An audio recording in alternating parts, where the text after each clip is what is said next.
This episode is brought to you by Accenture.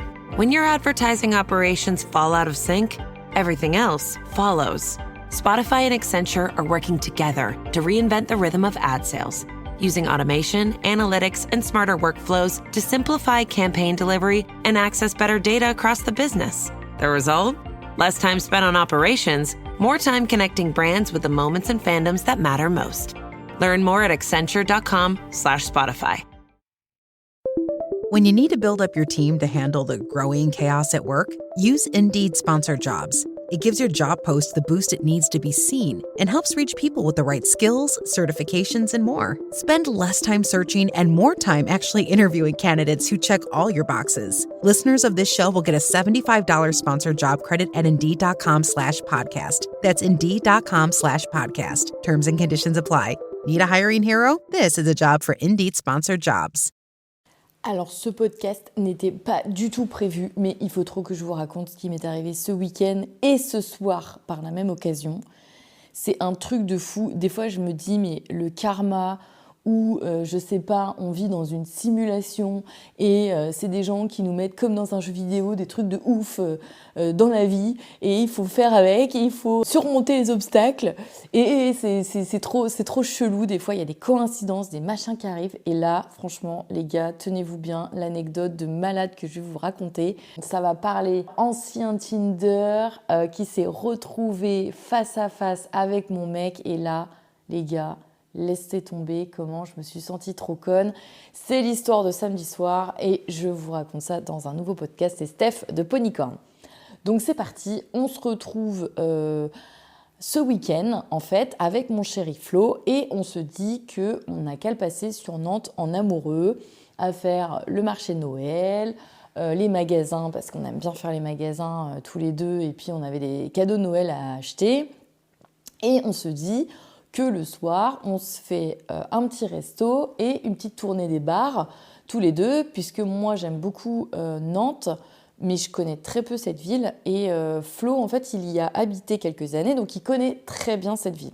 Et c'était un deal entre nous. Quand on s'est rencontrés, au début qu'on était ensemble, je lui avais dit bah, « tu me feras découvrir Nantes et on fera la tournée des bars à thème et tout, parce que moi, j'adore danser, j'adore les ambiances et tout ça. » Et je lui avais dit, tu me feras découvrir les bars à thème de Nantes, quoi.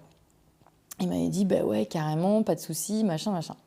Donc on arrive samedi soir, tout se passe merveilleusement bien, on va faire les magasins à Nantes, on va au marché de Noël, il prend un petit vin chaud, enfin vraiment trop bien. Moi je me revois samedi là, le voir marcher devant moi au marché de Noël et de me dire mais quelle chance j'ai d'être avec cet homme-là, quoi.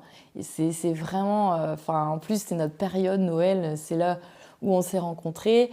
Si vous écoutez le podcast qui va justement sortir à Noël sur notre rencontre, vous comprendrez pourquoi. Et c'est vrai que cette période, déjà, c'était magique pour moi avant, mais c'est encore plus magique aujourd'hui, puisque je suis avec Flo et que c'est notre période, quoi. Bref, donc là, la journée se passe trop bien. On fait un petit resto où on se tape, mais une barre de rire, parce que Flo, il est très, très drôle. Il a énormément d'humour et franchement, je manque d'étouffer tellement je rigole. Enfin, bref, on passe une soirée de rêve. On boit un petit peu, puis moi, il me faut pas grand-chose, 2 verres de vin, et puis je suis un peu pompette et tout. Donc, la soirée, super, nanana. Et Flo me dit, je t'emmène dans un bar. Tu vas voir, c'est un bar à ambiance. J'avais l'habitude d'y aller avec mes potes. Tu vas kiffer. Donc, ok, on commence à marcher, on sort du resto, on continue de rigoler, c'est génial. Et on rentre dans le fameux bar. Et je tourne en rentrant la tête à gauche. Et qui est-ce que je vois ? Je vois Léo, que je vous ai raconté dans un podcast, un ancien Tinder que je me suis tapé, un espèce de goujat qui m'avait mis la main sur la tête pour que je lui fasse une sucette et m'obliger à le faire alors que je lui avais dit que je ne voulais pas. Donc bref, un goujat fini, je vous le raconte dans un podcast, donc si vous voulez aller voir, c'est le mec qui voulait que je lui fasse une sucette, je crois que c'est ça le titre du podcast, donc vous pouvez aller l'écouter, vous verrez qui est ce fameux Léo. Et justement, je le vois à ma gauche. Et là, je me tourne tout de suite vers Flo en lui faisant des gros yeux et j'entends derrière moi « Hey, Flo, nanana, salut !» Et là, je me dis « Non, c'est pas possible. Ils se connaissent pas quand même. » Et je me retourne et je vois que c'est le pote de Léo qui appelle Flo. Et Flo qui dit « Ah, Alex, salut, nanana !» Et là, je me dis « Non, c'est pas possible. C'est pas possible. Là, qu'est-ce que j'ai fait au karma pour mériter ça ?»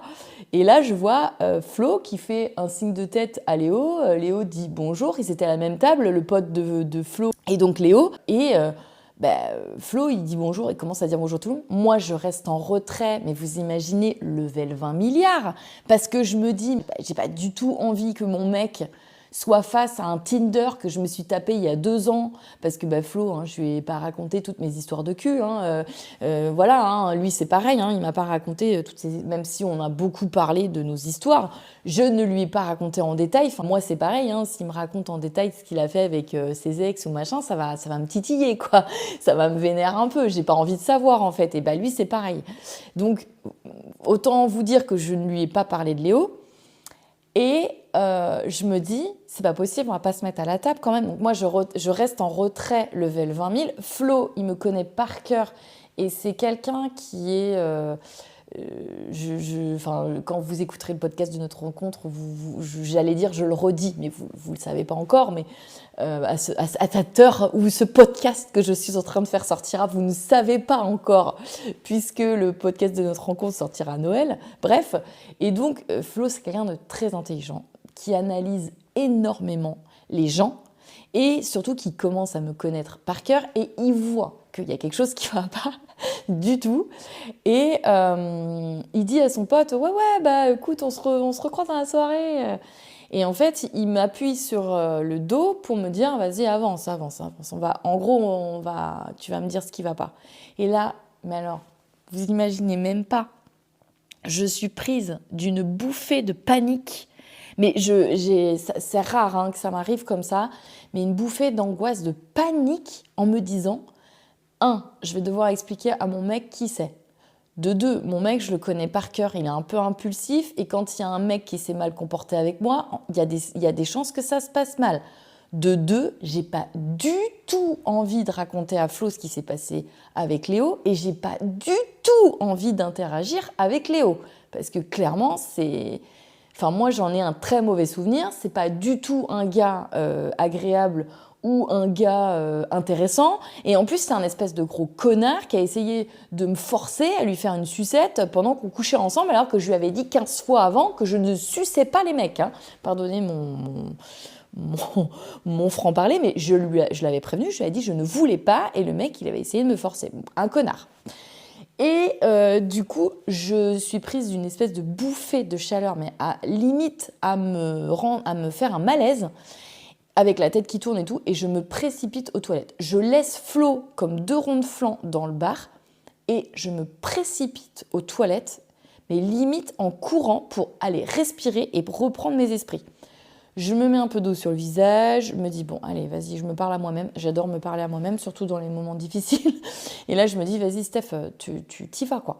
Tu prends tes couilles, même si tu n'en as pas, et puis t'y vas, et tu assumes. Et tu racontes tout à Flo, et tu lui dis qu'il faut partir du bar, et que tu lui expliques, mais tu lui dis tout, et tu t'en vas du bar.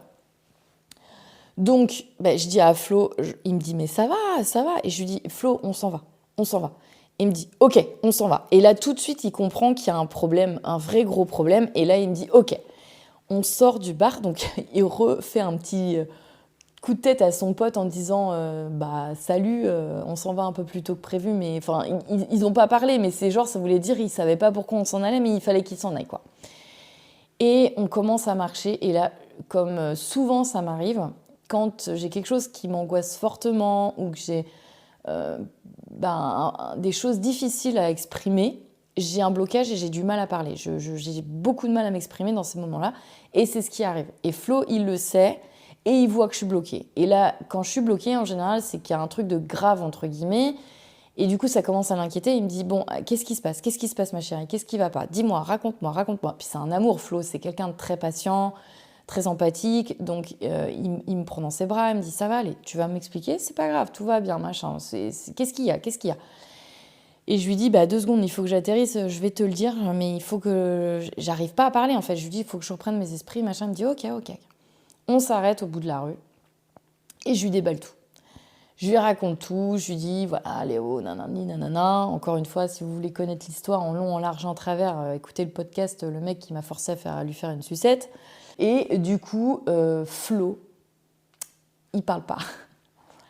Et là, il me dit, mais t'as couché avec ce mec ? Et je lui dis, oui, c'était il y a 2 ans, c'est un Tinder. Je l'ai vu une fois et demie, parce que j'avais été boire un café avant en entretien d'embauche. Et je lui dis, voilà, c'est tout, ça s'est pas bien passé, et c'est un connard, voilà. Et il me dit, ok, d'accord. Je lui dis, je suis désolée je suis désolée, je me sens mal à l'aise, c'est vraiment très malaisant. Je suis désolée pour ça, mais c'est ma vie d'avant, voilà. Bon, ça en reste là, Flo, il me dit, mais c'est ok, pas de problème, on change de bar, on va dans un autre bar, et puis c'est tout. Je dis, ok. Et du coup, il me dit, par contre, l'autre bar que j'ai envie de t'emmener, il faut qu'on prenne la voiture, donc on rebrousse le chemin et on va prendre la voiture. Et je lui dis, ok.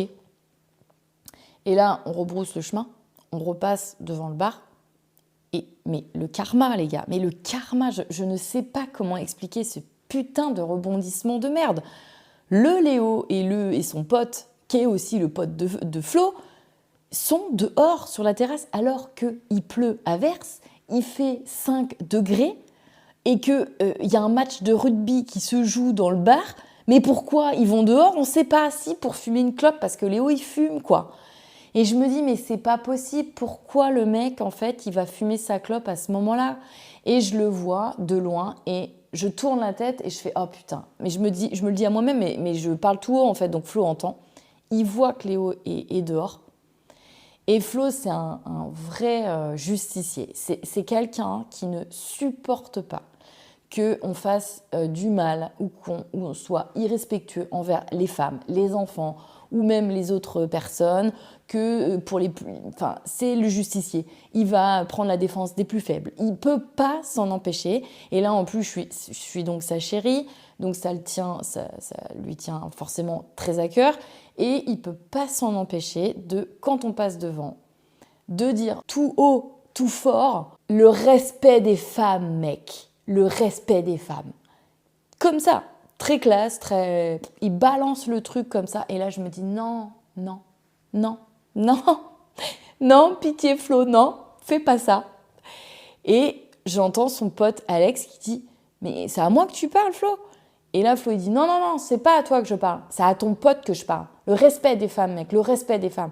Et là, je me dis, oh là là, ça va partir en couille, parce que le Léo, c'est un ancien militaire. Et je me dis que ça risque fort de partir en couille, parce qu'il était déjà un poil agressif avec moi. Et je sentais certaines de ses traits de personnalité assez agressives. Et c'est ça qui m'a fait peur chez lui et que j'ai détesté. Et je me suis dit, voilà, je veux pas que ça parte en couille, surtout pour une histoire de cul d'il y a 2 ans où le mec, j'en avais rien à secouer de sa gueule, mais complet, qu'il était là pour le cul. Et je me dis, ça vaut absolument pas le coup que Flo se retrouve dans une bagarre à je ne sais combien, parce qu'ils avaient tout le bar, c'était les potes du Léo et du Alex. Je me dis, ça va partir en cacahuète. Je dis à Flo, non, Flo, non, ça vaut pas le coup.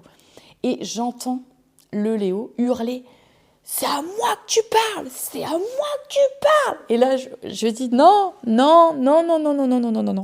Et là, je prends Flo par les épaules. Je vois Flo qui se retourne et qui dit, ouais, c'est à toi que je parle. Ouais, c'est à toi que je parle. Et là, je le prends par les épaules, je l'arrête, je lui dis non, Flo, et je lui dis, regarde-moi dans les yeux. Et Flo me regarde dans les yeux, et je sais que Flo, il est impulsif. S'il y a quelqu'un qui lui tient tête alors qu'il est sûr d'avoir raison, parce que là pour lui c'était justice aux femmes, c'est un connard ce mec, il s'est forcément dit que j'étais pas la première et je serais pas la dernière, ce qui manque de respect à une femme, et il voulait faire justice quoi. Et je savais très bien que si l'autre il continuait à le titiller, Flo, ça peut partir en cacahuète, il aurait été à l'affront quoi, il aurait été le voir. Il aurait été lui dire les droits dans les yeux, maintenant tu vas te calmer, et ça serait peut-être parti en cacahuète ou peut-être que le Léo aurait décoché une droite, enfin bref. Moi j'imagine le pire. Vous imaginez dans quel état je suis. Déjà, je viens de voir mon ex Tinder, plan cul de merde, qui avait essayé de me forcer à le sucer. Et puis en plus, mon mec qui est en train de l'interpeller. Et là, je me dis, oh mon Dieu, ça va partir en couille, mais je suis en panique. Et je regarde Flo et je lui dis, Flo, ça ne vaut absolument pas la peine du tout. C'est un pauvre type. Je lui dis, n'utilise pas de temps et d'énergie pour ce connard qui n'en vaut pas la peine. Et Flo me regarde dans les yeux et je lui dis, viens, on continue notre soirée tous les deux et machin. Et on part. Et ça se termine comme ça. Mais le Léo ne renchérit pas derrière, et heureusement, parce que sinon je pense que Flo n'aurait pas lâché l'affaire. Et j'arrive à le raisonner et on continue notre chemin. Mais là, laissez tomber la malaisance, mais totale. Mais totale. Je me sens complètement abasourdie parce que je me dis, mais quelle horreur, mais la malaisance, mon Dieu. Mon mec se retrouve en face d'un plan cul que je me suis tapé il y a 2 ans. En plus, ils sont en train de se prendre la tête. Mais horrible. Donc pendant 10 minutes, c'est le blanc total. J'arrive pas à parler, je me sens mal à l'aise. Bon, Flo, il me remet vite à l'aise. Il me dit, on va aller dans un petit bar sympa. Enfin, un amour, ce mec. Et on arrive donc dans un autre bar. Super déco, je fais waouh, dingue, trop bien, on rentre, c'est un très grand hangar, c'est vraiment très chouette. Et on va vers le bar. Et là, karma, mais vous allez me dire, mais c'est pas possible cette soirée de rebondissement de merde. Je me retrouve nez à nez avec un mec des Sables qui m'a dragué il y a 1 an et demi, c'est-à-dire pas cet été mais l'été d'avant, à une soirée DJ sur la plage. Un gros lourdeau gentil, hein, il est gentil, hein, Luigi, hein, très gentil, mais très relou. Et à chaque fois que je le vois en soirée, il me casse les bonbons. Alors, il est fait comme un rat, hein, il est défoncé de chez défoncé à chaque fois que je le croise. Et il me touche dans tous les sens. Ah, Steph.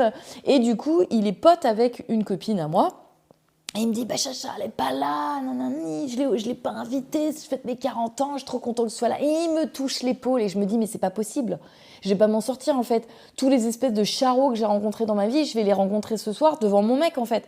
Et là, je vois Flo qui vient quand même de se prendre la tête avec mon ex-plan cul de merde et qui là revoit qu'il y a un mec qui vient me tacler comme ça et qui me touche l'épaule. Et là, je sais plus où me mettre. Et alors, Flo, il connaît Luigi parce qu'à chaque fois qu'on sort dans les bars, il vient me casser les couilles, Luigi. Enfin, j'ai pas de couilles, mais il va me casser les bonbons, Luigi. Donc, il voit très bien qui c'est. Et là, je vois que Flo, sa patience a vraiment des limites. Et il vient vers Luigi, il lui prend la main et il lui dit « Bon, bonjour quand même, parce que là, tu es en train de parler à ma meuf depuis environ 2 minutes, je suis à côté, tu me calcules pas, mais moi, je te dis bonjour, tu vois. » Et Flo, c'est quelqu'un qui est très, très, très franc et très... comment dirais-je, il a peur de rien, quoi. C'était le gars, il est pas méchant pour dessous, mais alors par contre, il se laisse pas faire, quoi. Et là, il voyait bien que le mec, il est en train de me tchatcher, entre guillemets, et en plus qu'il ignorait. Alors Flo, ça, c'est pas possible, la politesse, il est à cheval là-dessus. Donc il lui dit ça. Et Luigi, mais c'est un amour, ce mec, il est gentil comme tout, hein. C'est pas un méchant garçon, Luigi, mais il est juste perché, paumé, défoncé, et puis charreau, quoi. Et il lui dit, excuse-moi, je t'avais pas vu, pardon. Flo, il dit, tu m'avais pas vu, je suis collé à ma meuf, en fait, donc là, t'es en train de parler à ma meuf, donc tu dis bonjour à tout le monde, c'est la moindre des choses, quoi.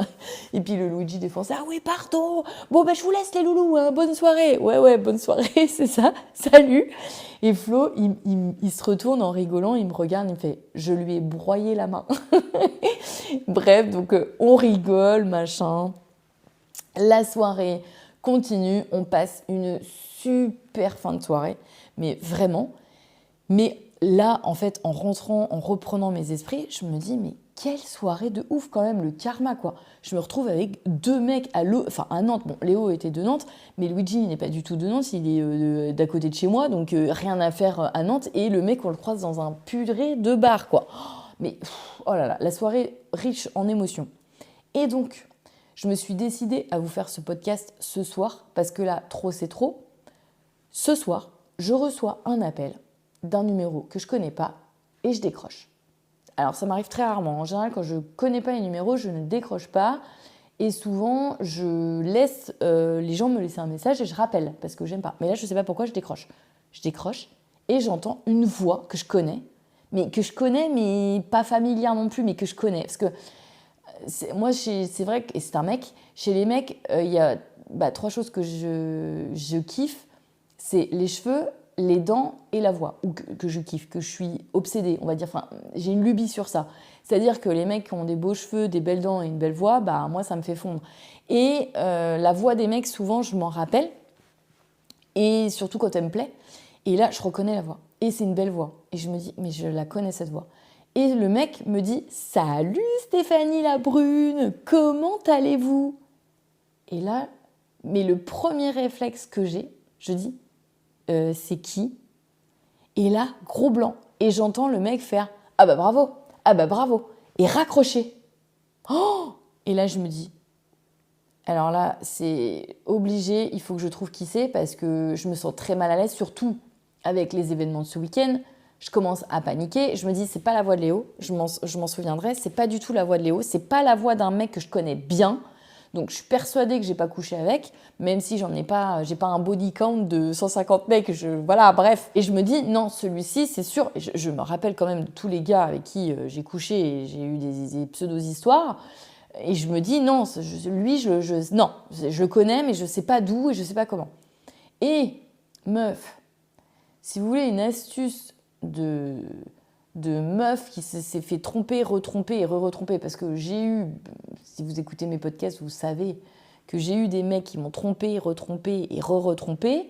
Quand vous voulez retrouver un numéro de téléphone et voir la photo dans 90% des cas de la personne et essayer de la retrouver facilement, petite astuce de rat et petite astuce de meuf trompée easy, vous allez sur WhatsApp, vous tapez le numéro de téléphone et vous allez tomber forcément. Alors, vous n'auriez pas de bol si la personne n'a pas de profil WhatsApp, parce qu'aujourd'hui, tout le monde a WhatsApp, sur le profil WhatsApp de la personne. Et en général, à chaque fois sur WhatsApp, les gens mettent leurs photos. Et là, je vois la photo du gars et son prénom, parce qu'en plus, ça affiche le prénom souvent. Donc, je vois Mathieu avec la photo. Et là, je reconnais. Et là, je me dis, mais c'est pas possible en fait. Il y a un moment donné, les gars, le karma, mais foutez-moi la paix. Qu'est-ce que j'ai fait pour que tous mes ex-Tinder reviennent à la charge au même moment de l'année? Je pense que le mois de novembre-décembre, ça doit être un mois de déprime et tous les mecs recherchent dans leurs contacts en se disant elle était pas mal, elle était sympa et ils rappellent quand ils ont un coup de blues. C'est pas possible. Et là, en fait, je me souviens de ce type. Je ne l'ai jamais vu. Je l'ai rencontré sur Tinder. On a parlé des semaines durant, par message, des dissertations, des philosophies, parce qu'il était très intéressant. On s'est eu plusieurs fois au téléphone et de nombreuses heures, parce que, en fait, on a en commun avec ce Mathieu d'avoir gravi le Kilimandjaro. Alors, pas du tout en même temps, mais lui, il l'avait gravi 1 an avant moi. Et moi, je l'avais gravi juste quand on a commencé à se parler sur Tinder. C'est-à-dire que ça date de 1 an et demi, les gars. 1 an et demi que le mec, je lui avais dit « Non, je ne souhaite pas te rencontrer. Non, ça va pas le faire. » Parce que depuis toutes ces nombreuses semaines et ces nombreux appels qu'on a eus ensemble, ça ne m'intéresse pas. Enfin, je sentais pas qu'il y avait un feeling. Je sentais que le mec, il était un petit peu... Comment dire ? Un peu bizarre dans le sens où il se projetait énormément. C'est-à-dire qu'on s'était jamais vu, on s'était juste eu au téléphone et le mec, il faisait déjà des plans sur la comète, quoi. Et moi, ça m'avait foutu les jetons parce que le gars qui te parle de pseudo-projet à deux alors que tu l'as jamais vu, tu sais pas qui c'est, que tu en es juste à la début de conversation, tu vois, où tu apprends à te connaître vite fait et en mode Tinder, donc c'est-à-dire que tu t'es même pas vu, hein, tu n'as même pas checké si physiquement c'était OK et tout ça. Et le gars, il faisait déjà des espèces de petits projets. Et moi, ça m'avait foutu les jetons. Et je lui avais dit, hein, j'avais été hyper honnête avec lui. Je lui avais dit, écoute, franchement, ça ne va pas le faire parce que moi, je ne suis pas du tout en mode comme ça. J'ai besoin de prendre le temps pour apprendre à connaître la personne et de faire des projets. Je dis, moi, ça va, là, c'est pas possible. Toi, on sent que le mec, en fait, je sentais que le mec était dépendant affectif de malade. Et moi, ça m'a foutu les jetons. Je voulais surtout pas de ça. Et je lui ai dit, cache. Et du coup, le mec, il m'avait dit, donc ça, c'était l'été, c'était il y a 1 an et demi l'été, là, quand je venais juste de gravir le Kili, ça devait être au mois d'août ou septembre, un truc comme ça, j'en sais rien. Je me souviens pas exactement quand est-ce que je lui ai parlé à ce gars-là. Et en fait, donc je lui ai dit, basta, machin, il a compris. Pendant plusieurs mois, il m'a pas écrit. Et après, je crois qu'il y a 1 an, genre à octobre-novembre, il a dû me réécrire pour me dire « Salut, ça va ?» Et du coup, on s'était re-eu au téléphone, en tout bien tout honneur. Moi, je lui avais dit « Bah écoute, si tu veux rester en contact en tant que, entre guillemets, pote, pourquoi pas ?» Et c'était reparti, il avait refait des trucs, et je voyais bien que machin et tout, symptômes de dépendance affective. Et là, j'avais dit « Non, le mec, il est trop chelou, en fait. » Donc là, je lui avais dit « Écoute, maintenant, c'est bon, terminé, au revoir, trace ta route, quoi. Maintenant, laisse-moi tranquille et tout ça. » Et le gars, du coup, j'avais plus de nouvelles. Et après, j'ai rencontré Flo. Et en fait, ce que j'ai fait quand j'ai rencontré Flo, c'est que j'ai bloqué tous les Tinder, tous les numéros de téléphone que j'avais, je les ai virés. Je les ai tous bloqués. Et voilà, pour faire ma vie avec Flo et pour être en bonne et due forme, réglo, correct. Et ma vie d'avant, c'était ma vie d'avant. Et les plans cul, c'était les plans cul d'avant, quoi. J'ai rencontré Flo. Dès le départ, je savais que ça allait être sérieux. Donc, j'ai tout bloqué, quoi. Et je vois, en cherchant sur WhatsApp, donc sa photo, son nom, et je vois que j'ai bloqué le contact. Donc tout de suite, ça me fait tilt. Je me dis, oh là là, mais le mec, c'est un malade. C'est un malade. Ça fait 1 an que le gars, je ne lui ai pas adressé la parole ni envoyé de message puisque je l'avais bloqué. Alors vous allez me dire, mais comment il a fait pour t'appeler ? Ben en fait, le mec, il m'a appelé sur mon téléphone. Il ne m'a pas appelé par WhatsApp, je l'avais bloqué sur WhatsApp. Je n'ai pas pensé. Et là, je suis en train de me dire que j'ai fait ça avec tous les autres gars. Je les ai tous bloqués sur WhatsApp, mais je ne les ai pas bloqués sur mon putain de téléphone. Donc, du coup, j'ai des espèces de malades mentaux là, qui vont continuer de m'appeler en me disant « Hey, salut, 1 an après, t'es encore célibataire ?» Non mais, moi je me dis, à quelle heure les mecs, ils sont en détresse pour faire ça. Franchement, c'est gravissime. Ça me fait penser à l'histoire de Ben aussi, je vous l'ai raconté en podcast, où le mec, 7 mois après, il m'envoie un message. Mais les gars, en fait, à quel moment vous êtes en détresse pour garder des numéros de téléphone de meufs que vous vous êtes tapés sous le coude quand vous vous sentez seul ou en dépression, quoi. Mais moi, ça me rend complètement barjot. Je me dis, les gars, sur Tinder, que l'on rencontre, il y a 90% de mecs pas nets, quoi. Franchement, les meufs, si vous êtes célibataires et que vous écoutez ce podcast, je ne peux que vous conseiller d'arrêter avec ces putains d'applis de rencontre. J'ai une pote qui est célibataire en ce moment, Chacha, mais il faut voir les mecs qu'elle rencontre. C'est encore pire que moi, il y a 1 an. Déjà, il y a 1 an, j'ai rencontré un sacré paquet de malades. Et puis, vous allez le voir dans mes podcasts, d'ailleurs, où j'en ai déjà raconté un sacré paquet. J'en ai encore quelques-uns sous le coude. Mais il y a une ribambelle de mecs qui sont pas nets. Alors, bien sûr, je suis tombée sur des mecs très bien, hein. Encore heureux. Mais ça se compte sur les doigts d'une main, hein. Les mecs qui sont pas nets, les dépendants affectifs, les dépressifs, les mecs qui sont borderline. Mais il y en a un paquet, quoi. Et franchement, les mecs qui veulent pas s'engager, les mecs fuyants affectifs, là. Oh là là là là là là là. C'est pas comme ça que ça s'appelle, c'est pas fuyant affectif, mais vous voyez très bien ce que je veux dire. Franchement, mais si vous voulez tomber sur un mec bizarre, chelou, dépressif, psychologiquement instable, mais téléchargez Tinder, sincèrement. Franchement, avec le recul, je sais, alors je me suis fait agresser, hein, avec un mec notamment sur Tinder où j'ai failli me faire violer sur le remblai. Le mec, j'ai réussi à tant bien que mal à ne pas me faire violer, mais voilà. L'autre, le Léo, qui m'a essayé de me forcer à le sucer. C'est pour vous dire, il y a un sacré paquet de malades mentaux. Et je me dis aujourd'hui, finalement, heureusement que je m'en sors saine et sauve. Et encore, j'ai des espèces de gogoles qui continuent de m'appeler 1 an après, quoi. Donc bref, cette anecdote m'a forcée à me dire il faut que je vous fasse un podcast parce que le karma me rattrape. J'ai dû faire quelque chose de mal cette année et le karma me rattrape sur mes putains de plans cul Tinder. Et je me dis mais j'espère que ça va pas continuer, que je vais pas en avoir 1, 2, 3 comme ça qui vont continuer de me contacter parce que, mais Flo, le pauvre, quoi, parce que moi, je me mets à sa place, moi, ça m'arriverait à sa place, mais je me dirais, mais what en fait c'est bon, quoi, les meufs, calmez-vous, quoi, enfin, ce serait les meufs qui continueraient de l'appeler, je me dirais, mais elles sont folles. Et là, c'est le cas. Donc, bref, si vous avez des anecdotes comme ça, vous aussi, vous savez que vous pouvez me DM sur Insta pour faire les débriefs des podcasts et j'adore trop quand vous faites ça.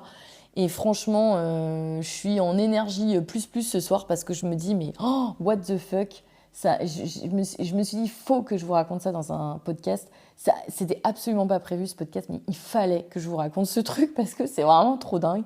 Donc si vous aussi vous avez des anecdotes Tinder cheloues que les mecs vous rappellent 1 an après comme ça, mais racontez-moi ça en DM sur Insta, que je me frotte les mains et que je prenne mon popcorn pour vous lire parce que je kiffe trop ça.